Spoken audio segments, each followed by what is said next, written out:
I'm indeed happy to report that we have 1,100 passengers and 500 crew members on board this ambience cruise ship. Since January this year, 2024, we have received a total of 4 cruise ships with passengers, the passengers together with the crew, totaling to 8,366 so far.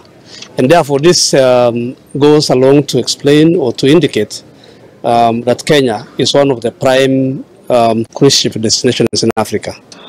The authority constructed an ultramodern cruise ship here in a bid to enhance passenger experience at the port of Mombasa and solidify Kenya's position as a hub not only for cargo operations but also for cruise ship tourism in Africa. This is one of the highlights on our cruise.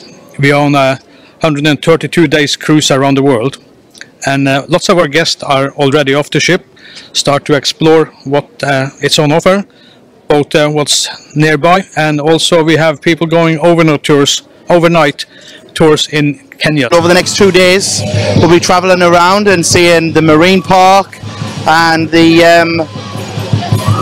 safaris and everything like that. So thanks for having us, guys.